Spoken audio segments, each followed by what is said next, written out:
ओम शांति। स्थित कर ले स्वयं को ब्रह्मांड में अपने सत्य स्वरूप चैतन्य आत्मा में अपनी निराकारी स्थिति में स्वयं के होने का अनुभव करें।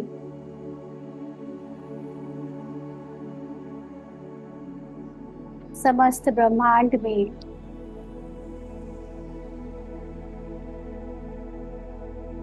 मैं चेतना, मैं आत्मा और परमात्मा मात्र सत्य है।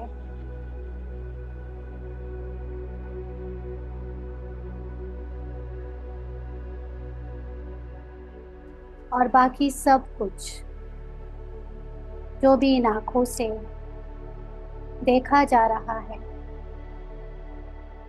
कानों से सुना जा रहा है,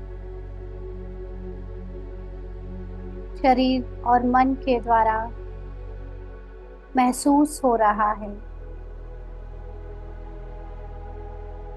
ये सब माया है, ड्रामा है,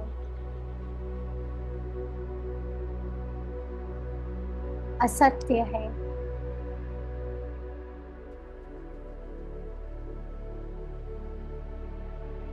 आत्मा का ज्ञान हो जाने के बाद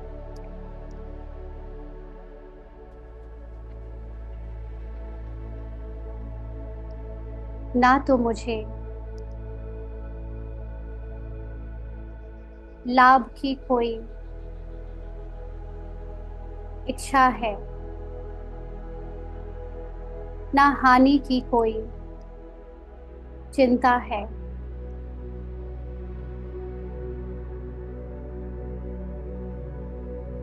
अपनी आत्मा की स्थिति में स्थित होकर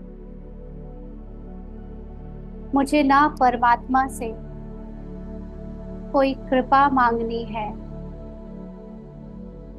ना सहायता मांगनी है। उस परम सत्ता, परम ईश्वर, सर्वशक्तिवान के समान मैं अपनी निराकारी स्थिति में स्वयं ही उनके जैसी सर्व शक्तियां अपने अंदर अनुभव कर सकती हूँ।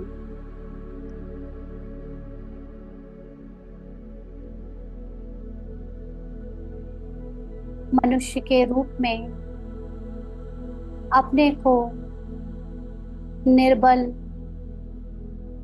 अज्ञानी, पापी, आसक्ति युक्त जीव समझने के कारण मुझे सदा परमात्मा की कृपा और प्रसाद की कामना रहती थी। लेकिन अपने सत्य आत्मा के ज्ञान से मेरे सभी दुखों का निवारण हो गया है। मैं जान चुकी हूँ कि मेरा सत्य, मेरी सुख, शांति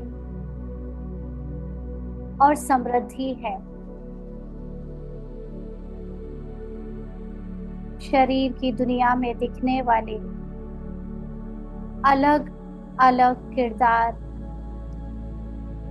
अलग अलग पहचाने मुझ आत्मा को द्वैत का एहसास कराती आई, अपने को दुख से अलग, कभी दुखी, शांति से अलग, कभी अशांत, समृद्धि से अलग, कभी असमृद्धि। ऐसे अनेक द्वैत अनुभवों में अनेक जन्म, अनेक किरदार पार्ट बजाने के बाद मैं अपनी अद्वैत सुख, शांति और आनंद को भूल चुकी थी।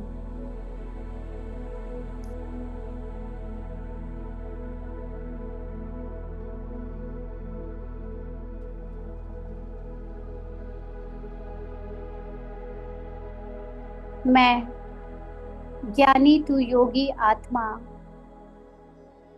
अपने सत्य स्वरूप में स्थित होकर सदा परमानंद में मगन रहती हूँ।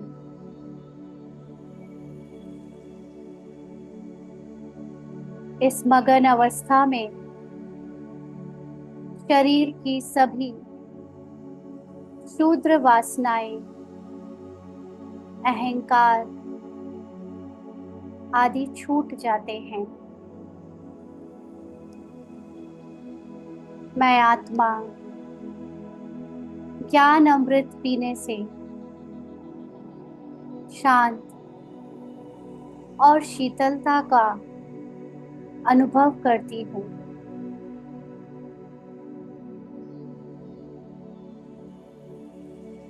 अब मुझे सांसारिक जीवन में पार्ट बजाते हुए ना ही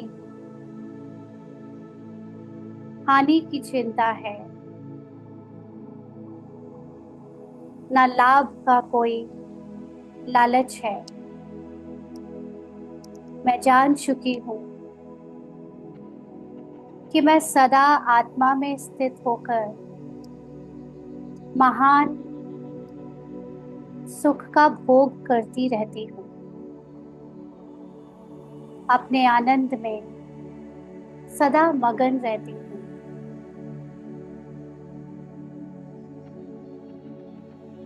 जब तक मनुष्य अनुभव में अपने को शूद्र अनुभव कराती थी, तो कभी दुख, कभी अशांति, कभी निर्बलता,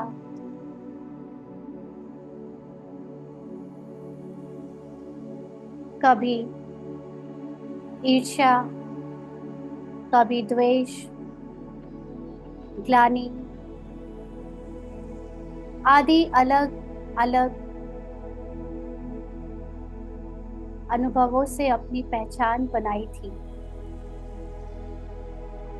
लेकिन अब मैं आत्मा शांत उत्तम पुरुष की अवस्था में टिककर अपनी महिमा में स्थित हूँ। अपनी प्रशंसा को, अपने स्वमान को अच्छे से जानती हूँ।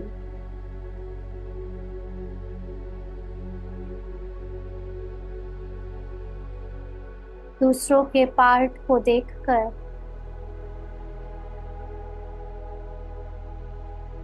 अब मैं उनके सत्य को भी जानती हूँ। पार्ट में ना किसी की प्रशंसा है, ना किसी की निंदा है। आत्मा के अनुभव में पाठ को देखकर सुख दुख समान हो जाते हैं। मैं आत्मा तृप्त हो जाती हूँ। करने को कुछ भी दिखाई नहीं देता। जो भीतर भरा है बस वही बाहर निकलता है। आत्मा के सत्य अनुभव में भीतर प्रेम, दया, करुणा, अहिंसा आदि गुण भरे हैं।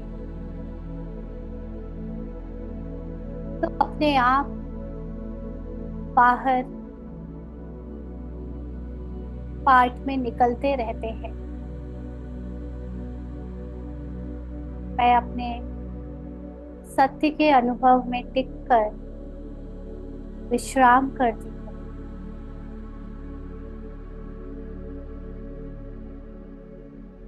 मनुष्य पहचान में मन के वश हो जाने के कारण पाठ को देखते हुए मन भीतर से घृणा, हिंसा, अहंकार, स्वार्थ, ईर्ष्या, क्रोध आदि से भरपूर होकर पाठ में यही स्वरूप बन जाता है। लेकिन आत्मा के अनुभव में मैं इन सब मन के भावों से मुक्त होकर सबके सत्य को जानकर अपने सत्य में टिक जाती हूँ।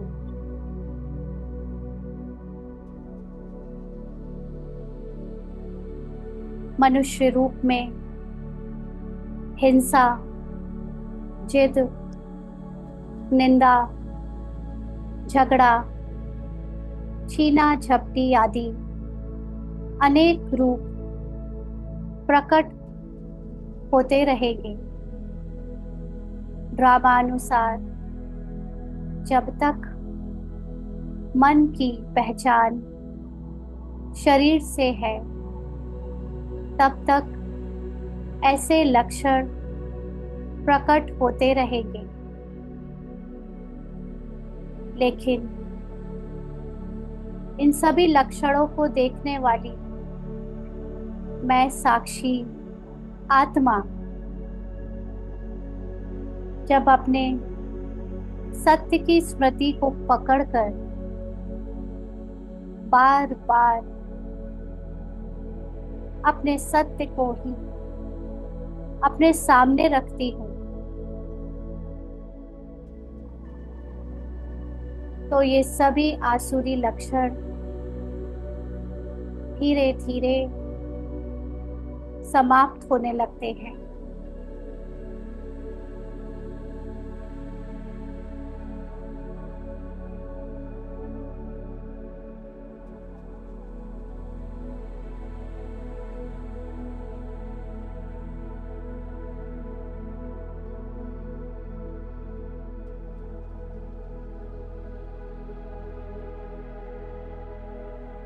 ज्ञानी तू आत्मा ना ही अपनी निंदा से प्रभावित होती है और ना ही प्रशंसा से। उसके लिए दोनों ही स्वार्थ है। ज्ञानी तू आत्मा अपने चित्त की वृत्ति से सदा शांत रहती है। कर्मों के प्रभाव में होने वाले अलग अलग मनुष्यों के अलग अलग भाव और भावनाएं देखते हुए भी अपने भीतर निंदा और प्रशंसा की तरंगें प्रवेश नहीं करने देती। इसलिए सदा शांत रहती है। चित्त की हलचल समाप्त हो जाती है। ज्ञानी तू आत्मा राग यानी कि इंटरेस्ट और द्वेष यानी कि किसी भी चीज से घृणा दोनों के पार हो जाती है।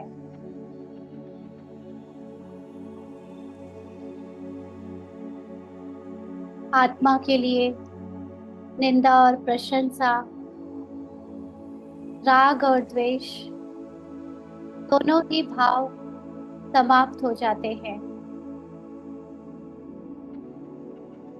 और ऐसी ज्ञानी तू आत्मा निष्काम कामना रहित हो जाती है। वो सदा ही तृप्त है, सुखी है, शांत है।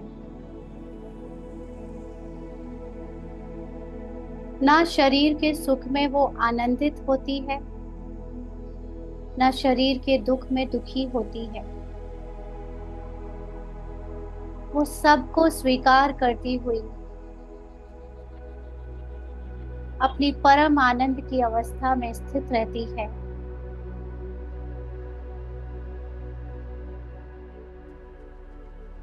कोई मनुष्य रूप में चाहे सज्जन है, चाहे पापी है, दोनों ही पार्ट से ज्ञानी तू आत्मा दोनों ही पार्ट को देखते हुए भी अपनी वृत्ति को शुद्ध रखती है। ज्ञान से, आत्मा के ज्ञान से साक्षी होकर पार्ट को देखते हुए उनके सत्य को देखती है। और जितना जितना ये साक्षी भाव स्वाभाविक होता जाता है, नेचुरल हो जाता है,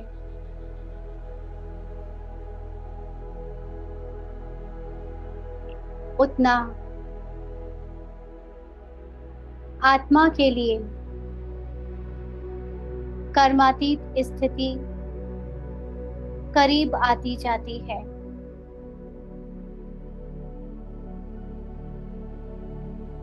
फिर ना ही उसे संसार छोड़ने की कामना करनी पड़ती है,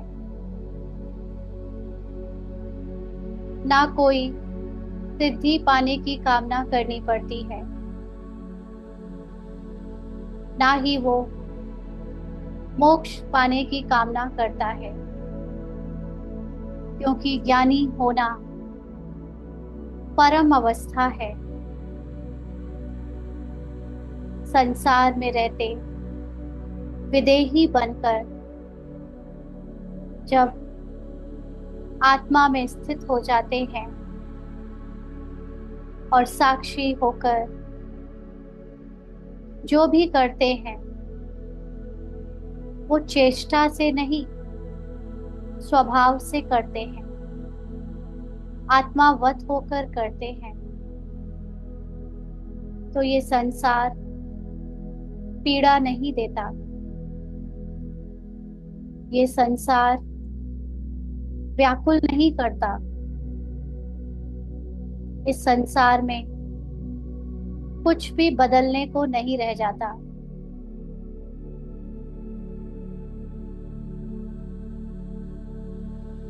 ज्ञानी पुरुष के लिए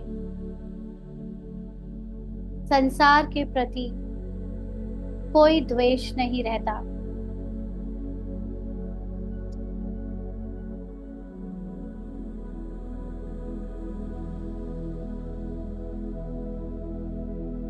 और ना ही संसार में कोई राग होता है, क्योंकि जब राग होता है, जब इंटरेस्ट होता है और वो इंटरेस्ट पूरा ना हो पाने के कारण ही द्वेष पैदा होता है,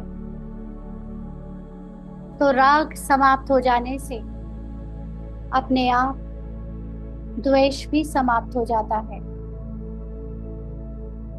और आत्मा सभी शोक से मुक्त हो जाती है, आसक्ति रहित हो जाती है। किसी से कोई अपेक्षा नहीं रहती।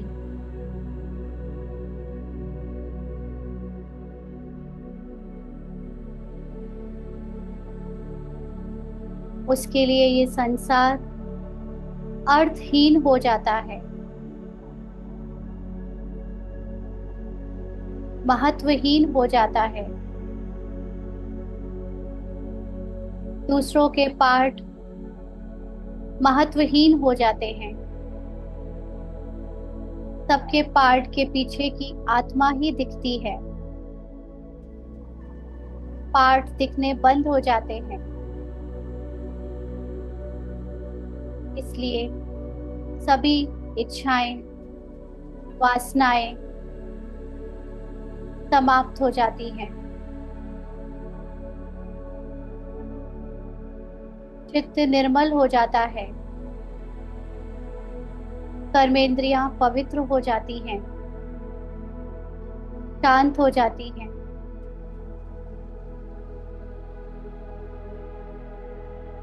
हर्ष और शोक से मुक्त हो जाते हैं।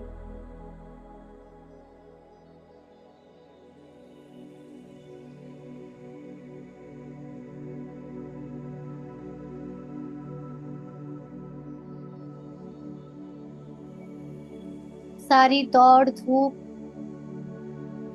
आपाधापी, महत्वाकांक्षाएं, वासनाएं सब छूट जाती हैं। आत्मा अपने पार्ट को प्ले करते हुए भी पार्ट से आसक्ति मुक्त हो जाती है। पार्ट और रोल ड्रामा अनुसार बचता रहता है, लेकिन आत्मा जान जाती है कि वह कुछ करता नहीं, इसीलिए वह भोगता भी नहीं।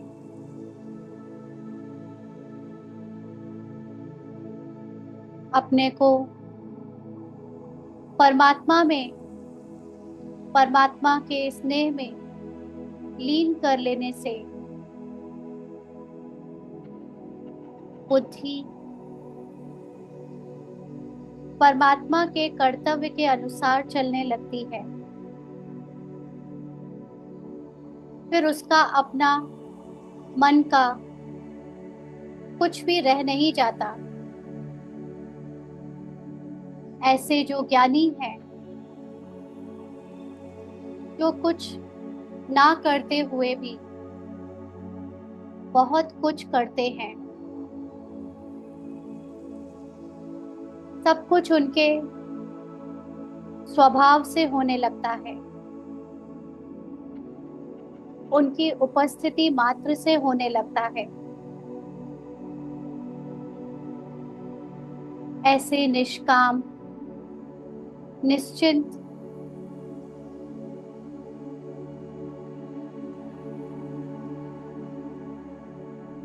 निराशा रहित, मैं ज्ञानी तू आत्मा शरीर की भी चिंता नहीं करती।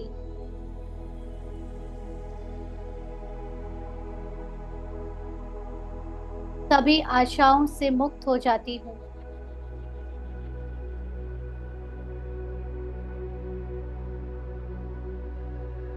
संसार में डूबा हुआ कोई भी मनुष्य ज्ञानी को पहचान नहीं सकता। संसार की मनुष्य दृष्टि भिन्न होती है और ज्ञानी की दृष्टि भिन्न होती है। एक ज्ञानी ही ज्ञानी को पहचान सकता है, समझ सकता है।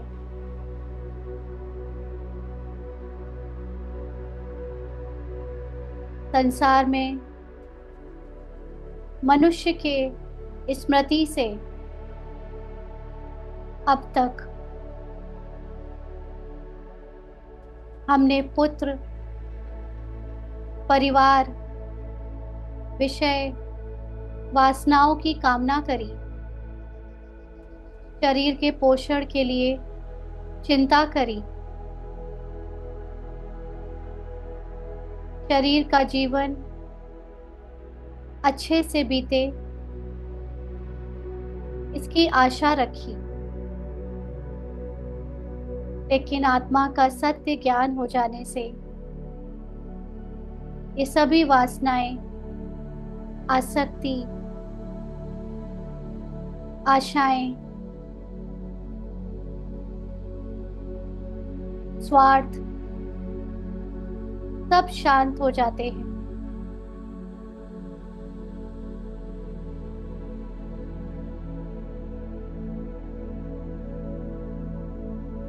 ज्ञानी तू आत्मा का परिवार,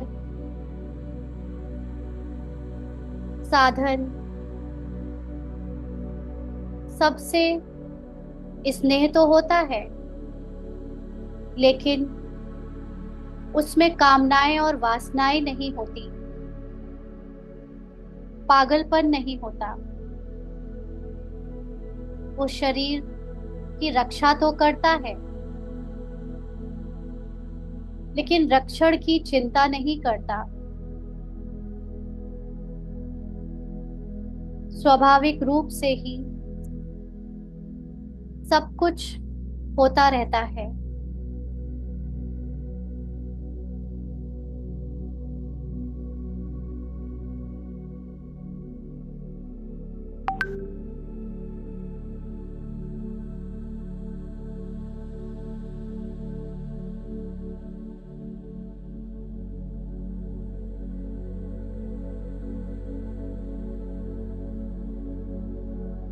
ज्ञानी तू आत्मा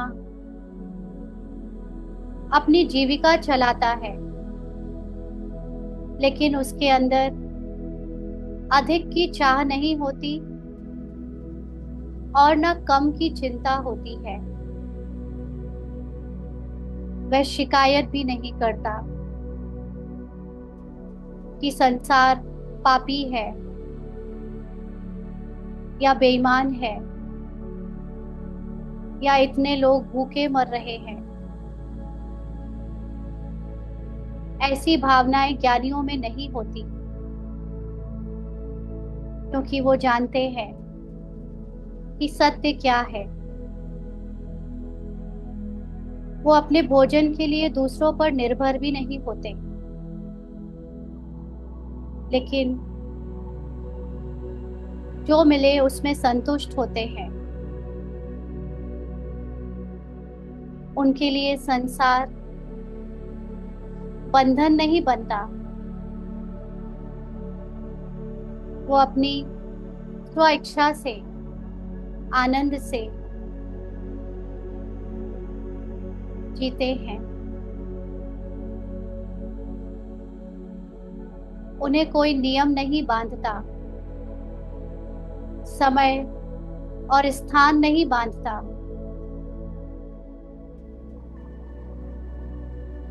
चाहे कम मिले, चाहे बहुत ज्यादा मिले, वो दोनों में ही एक समान होते हैं। यानी सदा ही संतुष्ट और बंधनों से मुक्त होते हैं। मैं आत्मा अपने आप को इस सत्य में स्थित करके, इस स्मृति में स्थित करके संसार की वासनाओं से आसक्ति रहित होकर अपना पार्ट प्ले करती। ओम शांति। ओम शांति। ओम शांति।